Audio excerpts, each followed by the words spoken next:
Olá, irmãos e irmãs, sejam bem-vindos a mais um de nossos encontros. Este que vos fala é o irmão Gerson, da cidade de Juiz de Fora, mais precisamente do Instituto Beneficente Betel, onde o nosso foco, nossa obra social é com crianças, adolescentes e jovens. Que Deus abençoe você nesta manhã de segunda-feira. Nós estamos estudando, vou te mostrar o que nós estamos estudando.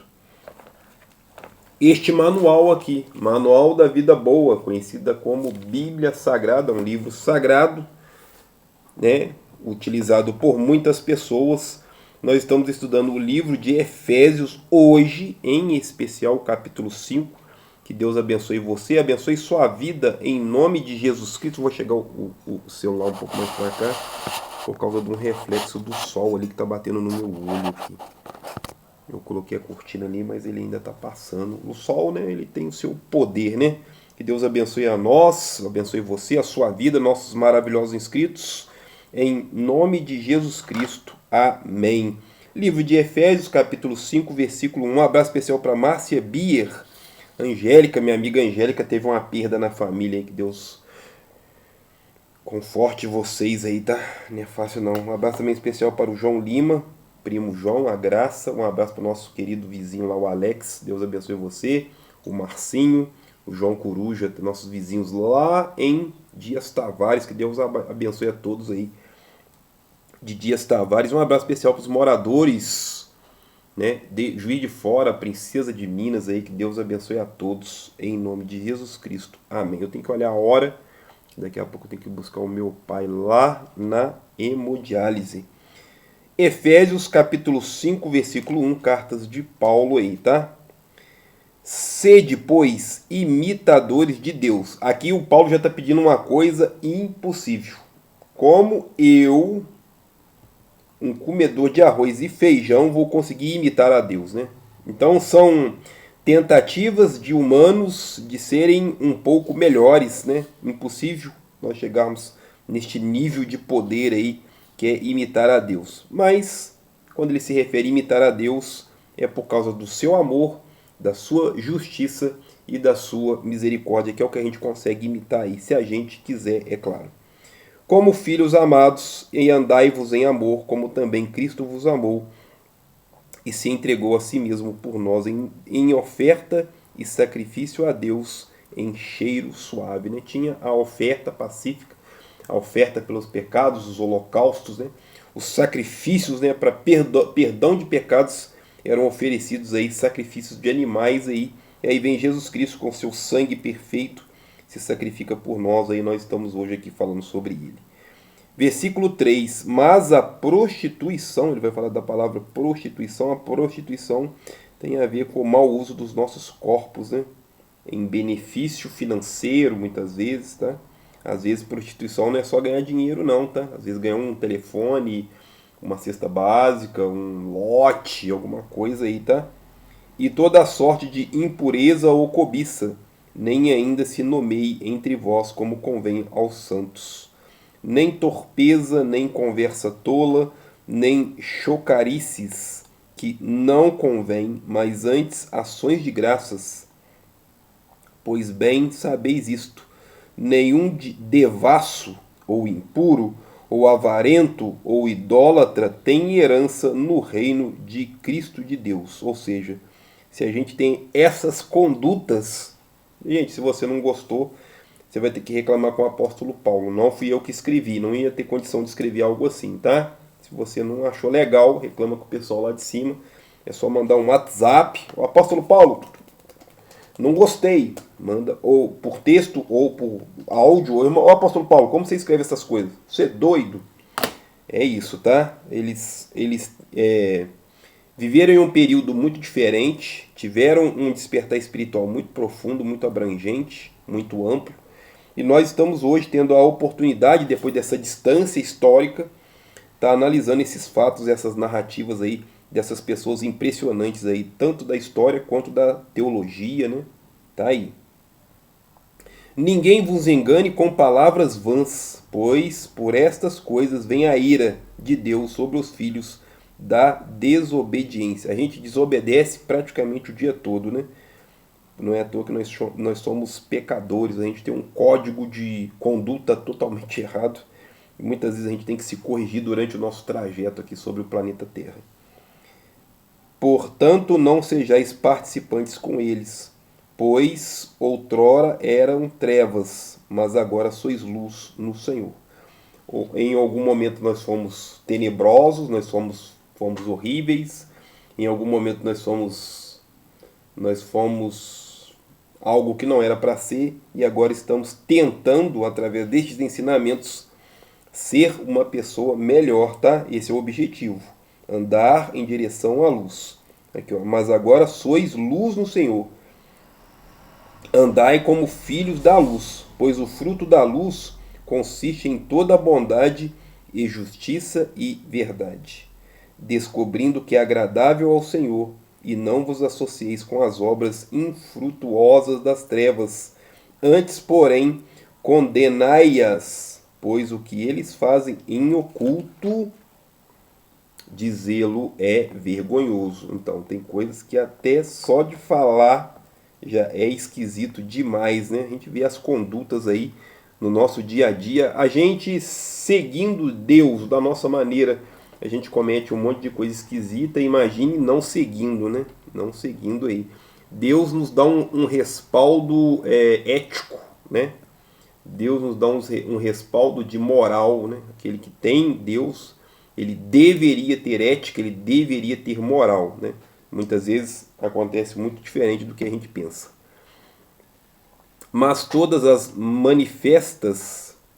coisas manifestas pela luz tornam-se visíveis, pois é a luz que a tudo manifesta. A luz, né, os fótons, quando batem em algum objeto, né, eu estou olhando este objeto, porque os raios de sol, né, a luz do sol que chega até nós, ela ilumina esse objeto, então com os meus olhos eu consigo contemplar este objeto aí. Para isso é necessário ter luz, tá? Pelo que diz, desperta, ó tu que dormes. Ele está pedindo para nós despertarmos. Quantas vezes em nossa vida a gente está dormindo e dorme muito, muito. Fica a dica, tá? Para você que gosta de dormir até 2 horas da tarde, tá? Fica a dica aí, ó. Desperta, ó tu que dormes. Levanta-te dentre os mortos e Cristo te iluminará. Eu já falei isso aqui com os meninos aqui. Eles gostaram muito desse ensinamento, né? Que a gente, quando vai dormir, é como se fosse uma morte. E quando a gente acorda pela manhã, é como se fosse um nascimento. Morreu, aquele dia morreu, hoje é um novo dia que precisa ter toda uma outra estratégia, né? Para alcançar conhecimento, iluminação, espiritualidade, para que a gente consiga ser uma pessoa um pouquinho melhor, que está faltando gente no mundo aí. Versículo 15. Portanto, vede prudentemente como andais, não como nécios, mas como sábios, né? Andar com sabedoria, com conhecimento, prestar atenção no que está fazendo, ficar ligado para que, se a gente cometer algum erro, a gente consiga corrigi-lo antes que seja tarde demais. Tem coisas que não dá mais para corrigir, né? Tem coisas que já era, tá, gente? A gente tem que tomar um certo cuidado aí. Pelo que não sejais insensatos, mas entendei qual seja a vontade do Senhor. Qual que é a vontade de Deus? Que nós, os humanos, sejamos humanos, só isso. Humanos, bons humanos. Que a gente consiga se relacionar com todas as pessoas, afinal de contas nós somos todos irmãos. E este aprendizado está aqui nesse livro, está aqui no nosso coração, está aqui na nossa mente. A gente não gosta de injustiça, a gente não gosta de maldade. Quando a gente vê uma coisa que é desonrosa, a gente sente repulsa. É ou não é? É. Basta nós querer fazermos a diferença e a gente vai conseguir. E não vos embriagueis com vinho. Está pedindo para não se embriagar. Não está proibindo, tá? A Bíblia não proíbe de beber, mas ela tem as suas diretrizes. Olha, cuidado, olha, vai se embriagar. Aqui está dizendo, não se embriagueis com vinho, em que há devassidão, mas enchei-vos do Espírito. Outro dia alguém me disse que a igreja ao qual ele pertence, há alguns anos atrás, uns 15 anos atrás, eles tinham um dogma, vou usar a palavra dogma, né, uma regra, né, que era proibido bebidas alcoólicas. Aí outro dia ele estava conversando comigo, e aí ele me disse que lá agora, olha que interessante, tá? Lá agora é permitido tomar um cálice de vinho, porque a Bíblia não proíbe de beber. Olha isso. Mas aqui o apóstolo Paulo está dizendo para não se embriagar, tá? Não se embriagar. As bebidas alcoólicas, não só as bebidas alcoólicas, mas muitas substâncias sempre foram utilizadas por muitos povos para de alguma forma tentar entrar em contato com o sagrado aí, né? Tem uns chás aí, né? Tem o tal do ayahuasca, acho que é isso que fala, né? Que é um tipo de chá, né? Então tem todas essas coisas aí que as pessoas têm utilizado aí para tentar se aproximar do sagrado. Enchei-vos do Espírito, falando entre vós com salmos, olha os salmos aqui, ó, hinos, eu gosto muito dos hinos, cânticos espirituais, cantando e salmodiando ao Senhor no vosso coração, dando sempre graça por tudo a nosso Deus e Pai, em nome de nosso Senhor Jesus Cristo, sujeitando-vos uns aos outros no temor de Cristo. O temor seria uma espécie de... não é medo, mas o temor seria um tipo de medo respeitoso. A grosso modo, é o jeito que eu consigo explicar para os meninos aqui. Eles entendem, é como se eu tivesse um respeito pela tomada. Não vou lá que a tomada vai me dar choque, né? É um respeito, é um temor, é um medo respeitoso, né? Vamos dizer assim.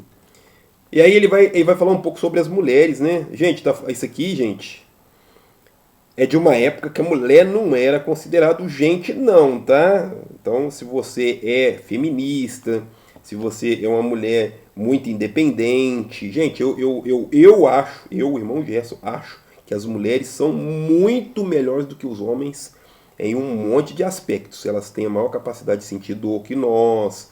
Elas são, nossa, as mulheres são incríveis, né? Na área da saúde, na área da educação. E aqui, este texto especificamente, ele vai, assim, uns deveres domésticos da época em que mulher não era nem contado como gente, tá? Então não fique chateado com o apóstolo Paulo, tá? Ele que escreve isso aqui há 2000 anos atrás. Então vai parecer bastante machista. E é, tá? As religiões, pelo menos a maioria delas, são muito machistas, tá? Presta atenção no que o apóstolo Paulo vai dizer. Vós, mulheres, submetei-vos aos vossos maridos. Embaixo, abaixo.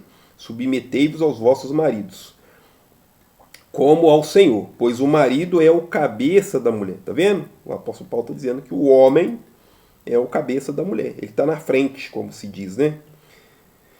Como também Cristo é o cabeça da igreja, sendo ele próprio o salvador do corpo. De sorte que assim como a igreja está sujeita a Cristo, assim também a mulher o sejam em todos os seus maridos. As mulheres sejam submetidas aos seus maridos. Vós, maridos, amai-vos as vossas mulheres. Aqui já tem um certo chamada de atenção dos homens, né? Vós, maridos, amai-vos as vossas mulheres, como também Cristo amou a igreja e a si mesmo se entregou por ela, para santificar, purificando-a com lavagem da água pela palavra, a fim de apresentá-la a si mesmo, gloriosa, sem mácula, sem ruga, nem coisa semelhante, mas santa e irrepreensível. Gente, a mulher, desde que o mundo é mundo, a mulher sempre foi prejudicada, né? Impressionante. Se você olhar na história, se você olhar na filosofia, pouquíssimas mulheres, né? Impressionante isso. Se você for olhar na teologia, pouquíssimas mulheres. Se você for olhar, nem tudo, na física, na astronomia, né? Em tudo, as mulheres sempre ficaram em segundo plano, e até, talvez até menos, tá? Infelizmente. Eu como homem, eu estou falando agora como homem, como ser humano, irmão Gerson, homem, tá? A cabeça do homem olha para a mulher e pensa, objeto sexual, é minha, opa, é minha, né? É o meu talismã, é o meu troféu, né? É isso. A gente tem essa cabeça, infelizmente, né? Talvez não vamos conseguir mudar isso, tá? Isso é cultural, isso é antigo, vem de longas datas aí, tá? Mas as mulheres são muito melhores do que os homens em vários aspectos, vários aspectos. São melhores donas de casas, são melhores para cuidar das crianças, tem todo aquele carinho, né? As mulheres têm toda aquela sensibilidade que os homens muitas vezes não vão ter, tá? Salvo alguns homens que têm também, mas assim, aqui no caso, né? Porque a igreja, quando tem seu início, né? Todas as religiões muito antigas aí, elas são muito machistas, tá? Assim, versículo 28, assim devem os maridos amar suas próprias mulheres como aos seus próprios corpos. Quem ama sua mulher ama a si mesmo. Tá? Afinal de contas, nunca ninguém odiou a sua própria carne, antes a alimenta e sustenta, como também o Senhor a igreja, pois somos membros do seu corpo. Por isso deixará o homem seu pai e sua mãe, e se unirá à sua mulher, e serão os dois uma só carne. Grande é este mistério, mas eu me refiro a Cristo e à igreja.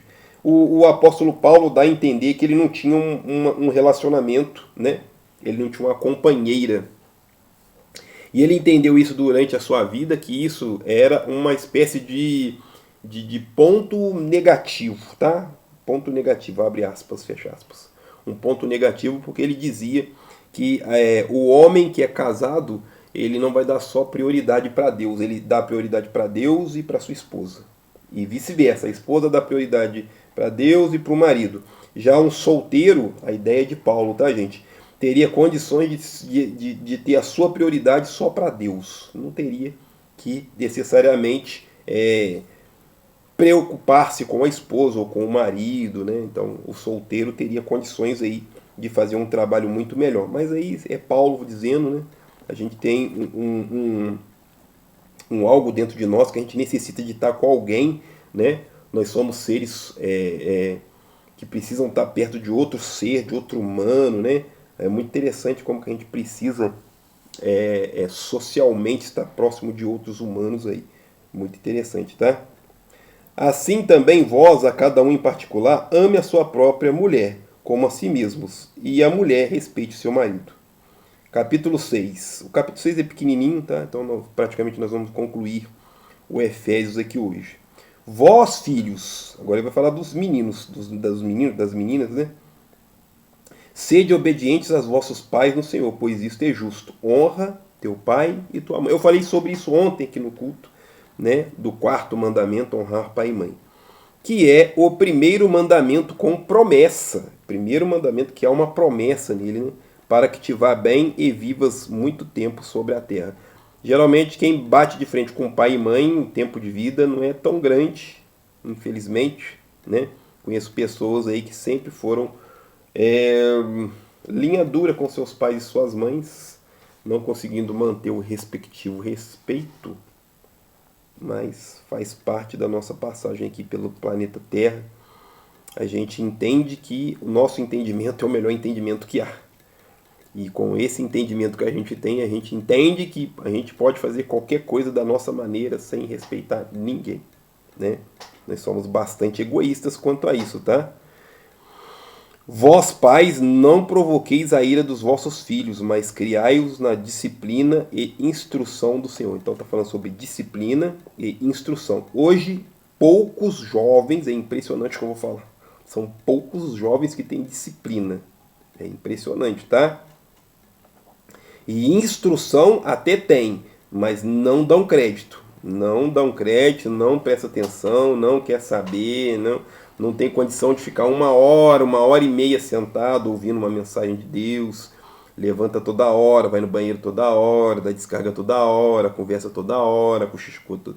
Não, é impressionante, não tem disciplina, né? Não, até ouve a instrução, mas não está prestando atenção, tá? Vós servos, obedecei a vossos senhores segundo a carne, com temor e tremor, na sinceridade de vosso coração, como a Cristo. Gente, isso aqui é um dos textos que eram usados pelos senhores de escravos para dizer que o escravo, quando ele estava sendo evangelizado, é claro, que o escravo deveria obedecer aos seus senhores, tá? Você é um saco de cimento, meu saco de cimento, você tem que me obedecer. Você é um alicate, você é uma enxada, você é uma escada, você é um... Não importa qual seja a ferramenta que um escravo era destinado, mas de uma época triste da nossa história. Nossa, poxa vida. O Brasil foi, se eu não me engano, um dos últimos países a abolir a escravidão. Pois é, nós temos uma dívida aí, tá? Uma dívida espiritual muito grande aí. Outro dia eu estava falando sobre isso aqui, os meninos prestaram bastante atenção, um deles disse exatamente isso. Irmão Gerson, hoje, então nós temos uma dívida espiritual, né, com o pessoal da África. Temos, com certeza temos. Eu sou descendente de africano, com certeza. Eu sou marrom. Meu pai é negro, né? Com certeza nós temos uma descendência aí. E com certeza algum parente meu sofreu chicotada aí, mesmo trabalhando de graça, tá? Faz parte da nossa história, essa história horrível nossa, né? Essa história horrível nossa aí. Versículo 6. Não obedeceis aos vossos senhores apenas quando estão olhando, só para agradar a homens, mas como servos de Cristo, fazendo de coração a vontade de Deus. Servi de boa vontade como ao Senhor e não como a homens, sabendo que cada um receberá do Senhor todo o bem que fizer, sendo escravo. Aqui está escrito escravo, tá? Vou repetir o versículo 8. Sabendo que cada um receberá do Senhor todo o bem que fizer, sendo escravo, sendo livre. Ele usou a palavra escravo. Escravo. Irmão Gerson, por que Deus permitiria um ser humano subjugar o outro? Gente, isso não tem nada a ver com Deus, tá? Isso tem a ver com os bonitos humanos que entendem que um outro humano pode ser um objeto. Nós somos objetos. Você tem CPF? Então, pois é, para o sistema você é um número. Você tem um CNPJ? Então, para o sistema, a sua empresa é um pacote cheio de servos, né? É isso. Nós somos um número para o sistema. Nós somos quase que hoje, quase que um escravo ainda. Está disfarçado de trabalho assalariado. Nós somos, tá? Nós somos muitas horas de trabalho pesado, um salário. E o salário, ó, lembra disso do professor Raimundo? E quando você chega em casa, você não quer fazer nada a não ser tomar um banho e talvez deitar no sofá e talvez ver seu TikTok, né?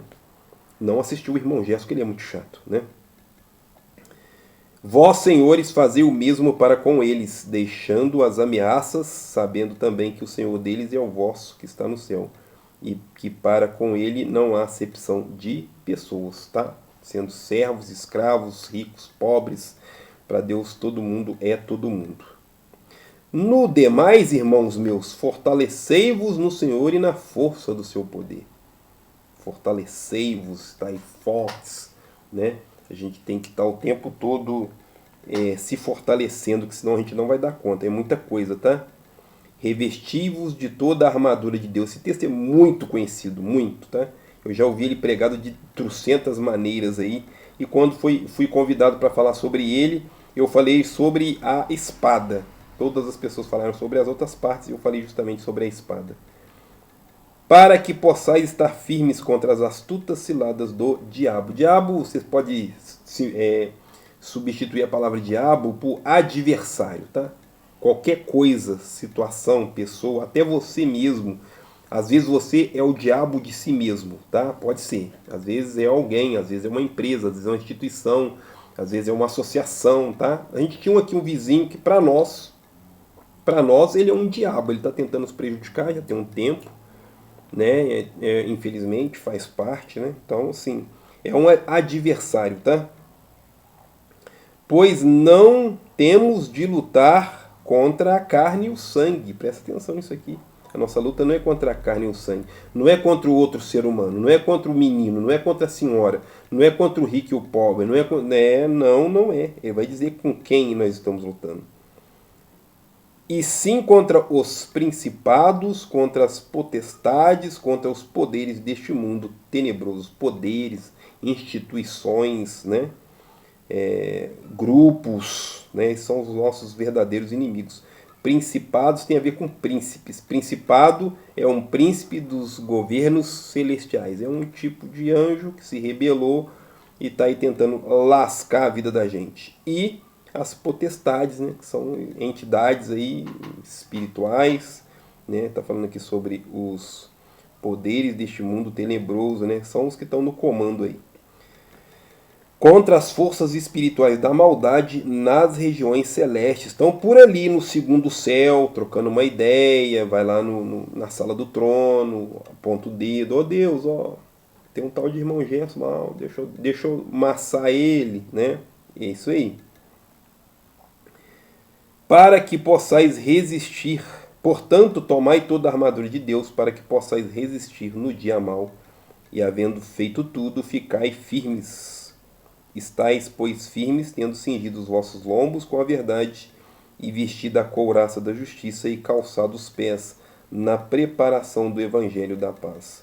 Tomando, sobretudo, o escudo da fé. Escudo lá, já viu o filme do Capitão América? Ele usa um tipo de escudo, né, para se proteger e até para lutar, né? O escudo do Capitão América, você pode entender que é um broquel, é um escudo menor, que era utilizado aí para defesa e luta ao mesmo tempo. Se você prestar atenção no filme, o escudo é usado para isso. Ele defende e joga o escudo. Ele é defesa e ataque, né? É uma espécie de broquel, um escudo de defesa. Com o qual podereis apagar os dardos inflamados do maligno. Dardos são flechas, são setas inflamados, infeccionados da maldade, de palavras. A gente vomita palavra nas pessoas, a gente ofende as pessoas, a gente julga as pessoas, a gente utiliza-se de argumentos até muito bem elaborados para maltratar, para colocar à margem. Não, você é um marginal, você não presta. A gente é capaz de fazer isso, tá? Estai, pois, firmes, tendo cingido os vossos lombos com a verdade. Olha isso. E vestido a couraça da justiça. Lombo tem a ver com os rins, né? Eles cingiam os lombos, entendiam que a alma estava nos lombos, nos rins, então era cingido os rins ali com um tipo de vestimenta, e uma couraça da justiça, uma couraça tipo um couro que protegia aí provavelmente o tórax, né, partes do corpo aí. E aqui essa couraça está sendo usada para a prática da justiça. Olha que interessante. Palavras que hoje quase a gente não usa mais, né? Estão em extinção. Calçados os pés na preparação do evangelho da paz. O calçado dos pés, aquilo que vai me fazer caminhar, né? O pé simboliza caminhada, né? Aquela preparação do evangelho da paz. Eu vou sair daqui a pouco, eu posso encontrar com alguém e eu talvez precise falar com este alguém sobre a paz, sobre Deus, sobre Jesus Cristo. Tomando, sobretudo, o escudo da fé. Mais uma vez falando sobre o escudo, né? O escudo da fé, um escudo que protege, um escudo que nos, né, dá uma proteção divina, espiritual, com o qual podeis apagar todos os dados inflamados, ó, falei sobre isso, do maligno. Tomai também o capacete da salvação, o capacete para proteger a nossa memória, proteger o nosso raciocínio, o nosso intelecto, né? O capacete é essa proteção da nossa cabeça, do nosso cérebro, né? A espada do Espírito, que é a palavra de Deus, né? É essa palavra. As pessoas se referem à palavra de Deus como uma espada, né? Cadê a sua espada, né? A espada que consegue penetrar a medula, consegue penetrar a alma, consegue aí, né, transformar vidas, né? A espada do Espírito, que é a palavra de Deus, a Bíblia Sagrada. Orai em todo o tempo, em toda oração e súplica no Espírito. Vigiai nisto com toda perseverança e súplica por todos os santos, né? Está falando em vigilância, está falando em perseverança. Perseverança é aquilo que eu estou sempre aguardando e ao mesmo tempo buscando. Eu não fico só esperando. Eu estou buscando também, né? E vou perseverando. Opa, isso aqui não deu certo assim, eu vou mudar para cá que vai dar certo. E assim a gente vai perseverando aí. Orai também por mim, está pedindo para orar para ele, para Paulo, né? Para que me seja dado no abrir da boca a palavra com confiança, para com intrepidez fazer conhecido o mistério do Evangelho, pelo qual sou embaixador em cadeias. Vivia preso, falava de Jesus num lugar, era apedrejado, falava de Jesus em outro lugar, era martirizado, era chicoteado, era, né, preso, né, para que possa falar dele livremente como devo falar. A gente hoje tem que agradecer muito, porque nós vivemos num país em que é permitido eu carregar esse livro pelas ruas, é permitido eu chegar numa praça, abrir o livro e se sentar alguém do meu lado eu posso falar, olha, Jesus de Nazaré. Tem lugar que não pode. O Brasil tem essa diversidade cultural, filosófica, espiritual, religiosa. Eu posso escolher, eu posso criar a minha religião se eu quiser. Olha que coisa impressionante. Eu posso criar igreja do irmão Gerson Marrom. Eu posso, se eu quiser, criar a minha religião, né? E assim, olha, no Brasil a gente tem essa condição. Tem lugar que não pode, tá? Mas no Brasil aqui o Paulo está reclamando que ele estava preso por justamente estar falando sobre Jesus Cristo. Provavelmente aqui ele estava preso, tá? Embaixador em cadeias. Provavelmente ele estava preso. Ora, para que vós também possais saber como estou e o que eu faço, Tíquico, irmão amado e fiel ministro do Senhor, vos informará de tudo. Ou seja, tem uma pessoa aqui chamada Tíquico, ou Tíquico, né? Que está sendo informado aqui, vai informar para as pessoas tudo que o Paulo está passando. Eu vou-lo envio para este mesmo fim, para que saibais do nosso estado e ele console os vossos corações. Vai lá, fala com o pessoal que eu estou preso, mas eu ainda estou pregando, estou elaborando as palavras que eu vou falar aqui nas cartas para que seja divulgado aí nos locais aonde eu fiz o meu ministério aí. O trabalho ministerial de Paulo foi muito bonito, tá? O maior evangelista que você vai ouvir falar na sua vida. Versículo 23, agora ele vai fazer uma saudação final e nós vamos concluir aí, né, o livro de Efésios aí. Paz seja com os irmãos e amor com fé da parte de Deus Pai e do Senhor Jesus Cristo. A graça seja com todos os que o amam com amor perene a nosso Senhor Jesus Cristo. Amém. Obrigado, Paulo, por esta palavra maravilhosa, palavra de Deus, que nós possamos ser gratos por este ensinamento milenar, né, de 2000 anos praticamente aí. Que Deus possa nos fortalecer e nos abençoar. Senhor nosso Deus, eu te agradeço por mais esse dia, por mais esse encontro, nosso 5º encontro do livro de Efésios. Que Deus abençoe as pessoas que estão conosco, nossos apoiadores, nossos irmãos e irmãs. Que Deus nos fortaleça, que a gente consiga ter uma semana abençoada, um início de julho abençoado, que nós possamos nos agarrar a essa mensagem sagrada. Que Deus abençoe as crianças, nossos jovens, que Deus abençoe nossos maravilhosos inscritos. É a oração que eu te faço nesta manhã, em nome de Jesus Cristo. Amém. Fiquem com Deus, até a próxima. Um abraço do irmão Jesus. Gente, se você puder, você que chegou até aqui no final desse vídeo, se inscreve aí, ajuda o nosso canalzinho. Se a gente conseguir alcançar um certo número de inscritos, um certo número de visualizações no YouTube, quem sabe a gente atinge aí um patrocínio e aí nós vamos poder ampliar os trabalhos aqui no Instituto Beneficente Betel. Tem todos os vídeos aí das crianças orando, louvando, dançando, cantando, estudando, ganhando presente, se alimentando, fazendo bagunça, indo conosco na igreja, fazendo visitas aí, né? Se você puder, ajuda a gente aí. Você está ajudando. Não estou te pedindo dinheiro, tá? Não estou te pedindo dinheiro. Eu preciso da sua inscrição para alcançar um patrocínio. E é isso que eu preciso. Ajuda a gente, tá? Ajuda a gente aí. Fiquem com Deus. Até a próxima. Um abraço do irmão Gerson. Valeu. Muito obrigado.